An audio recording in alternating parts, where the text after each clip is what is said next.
So this is just a very quick tutorial on how to set up the leapmotion application Gecko with just your IAC driver on Mac and also the Ableton Live 10 program. So first thing you want to do here is make the IAC driver. So this lives in what we need is the audio MIDI setup, right? This lives in our applications folder, just in a section called utilities. So go into that, go to our audio MIDI setup, go to this IAC driver. Now I have one set up, so you'll see IAC bus 1 here, but what I'll do is I'll just remove it.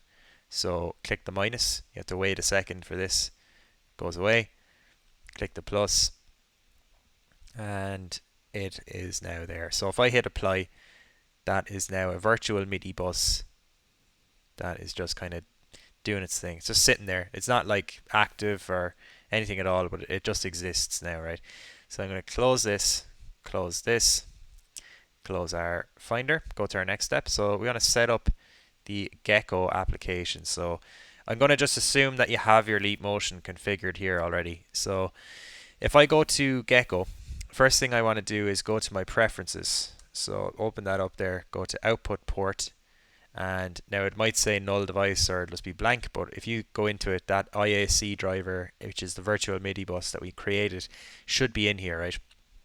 So to test whether this is working, at this point now, I'm just going to show you the visualizer for the leap motion. So you'll see there's my hand, it's doing its thing, it's great. I'm going to close that now, and then we should see that corresponding, not exactly the same, but it should correspond to the actual application itself here. Okay, perfect. So you can see my hand is being recognized by Gecko there, right? So what I want to do is I want to control, say, my hand moving just up and down with my fingers fully spread like that to control the frequency cutoff of a filter in Ableton, right? So what I want to do is I want to just double click on the parameter of which I want to control. So it would be my up and down position. So if I double click that, it'll take me there. Now what I'll do is just show you an example. I'll click off it here, so it's not selected now. So if I click on like the left to right, it just brings you straight over here to the left and right position. But I want the up and down position, so I'm going to click on that one. It just snaps me over here. Then I'm going to just go to my MIDI message and I'm going to turn it from dash or null to 0. Now you can see this is turned blue. So now every time I move my hand up and down, it is just triggering this blue thing. Now these other things are being detected by the motion sensor, but because they're not blue, they're not active, right? So that's all pretty much we need to do here in Gecko. So if I go back to Ableton Live now, I go into my just into any random, say, project I have operator going there, and what I'm going to do is I'm just going to put a C, and just to make it exactly the same as the Stranger Things one, I put in just a C major 7 arpeggio there, so it would just go C, E, G, B, and then I think there's a high C on there as well, right? Now that should sound just probably like pretty rough here. Yeah, nothing crazy going on there. Hopefully that's coming through on OBS. Just gonna double check that. And yep, that's there. Cool. Okay, so at this point we have everything kind of working away as we wished it to do. What I'm going to do, just a slight aside, ignore this, but I'm just going to my setup here for a second. Is this on? Yeah, okay. Just going to leave that the way it is. So with this, I go to my preferences in Ableton, go to MIDI, then I see I have an IAC driver bus. So what I want is remote. I don't really need anything else. So I'll leave it on, but I don't really have any need for it.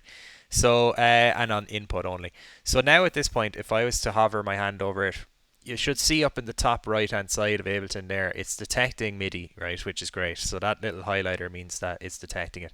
So what I'm going to do is I'm going to go Command M into the MIDI mapping mode.